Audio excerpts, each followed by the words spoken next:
I'm announcing the United States is targeting the main artery of Russia's economy.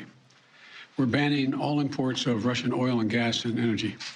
That means Russian oil will no longer be acceptable at U.S. ports, and the American people will deal another powerful blow to Putin's war machine. This is a move that has strong bipartisan support in Congress and, I believe, in the country. Americans have rallied to support the Ukrainian people and made it clear we will not be part of subsidizing Putin's war. We made this decision in close consultation with our allies and our partners around the world, particularly in Europe, because a united response to Putin's aggression has been my overriding focus, to keep all NATO and all of the EU and our allies totally united. They know what they're doing. They started this. The head of the CFR wants a war. This is psychotic. Here they are bragging about the war they've helped start in Ukraine. Fight is our fight. 2017 will be the year of offense. All of us will go back to Washington and we will push the case against Russia. Ми всі повернемося до Вашингтону і ми будемо відстоювати санкції проти Росії. Enough of a Russian aggression. Досить вже російської агресії. It is time for them to pay a heavier price. Час вже щоб вони заплатили. The United States aids Ukraine and her people so that we can fight Russia over there and we don't have to fight Russia here.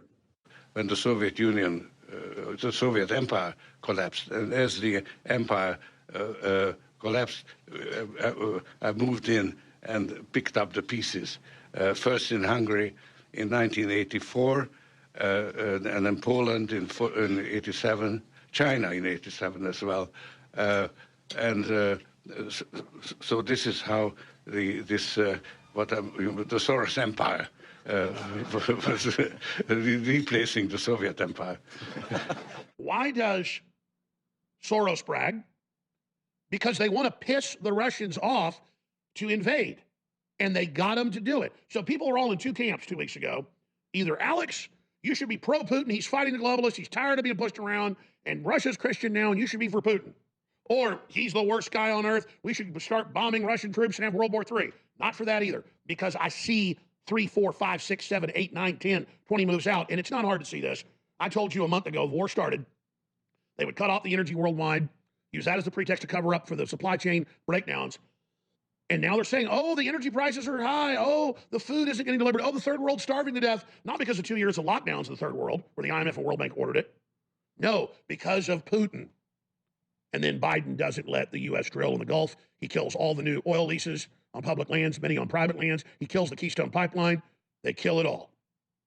And now they stop all Russian energy imports into the United States. There's a lot of mines that they don't even allow in the U.S. under the FDA, under the EPA, excuse me. A lot of the rare earth minerals we get are from Russia. None of that is allowed now in. And that's going to hurt America further. But don't worry, Russia's now going to sell everything to who? To who? China. And they're going on the Chinese digital currency now, and they're going to sell all their oil to China now, and China will have energy, and China will have rare earth minerals, but we'll have nothing. You'll own nothing, you'll have nothing, and you'll like it. That's why Buttigieg and the head of the energy department, all of them said, oh, it's a transition. All being done by design, squeezing the little guy, just like the lockdowns. Oh, your small company's not essential. Oh, your business is not essential. But the big companies, they are essential.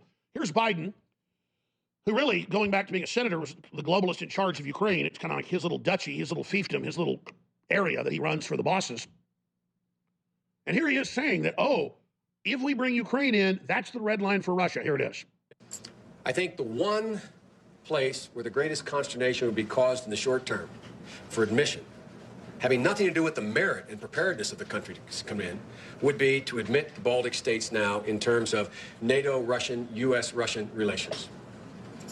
And if there was ever anything that was going to tip the balance, were it to be tipped in terms of a vigorous and hostile reaction, I don't mean military, in Russia, it would be that. What was happening around that time? They were bombing Belgrade and bombing Serbia, and they gave 1/3 of Serbia to the Muslims, the Albanians, to ethnically cleanse, and the Russians sent in Russian troops into the Pristina airfield to stop the full handover of the country to the Muslims.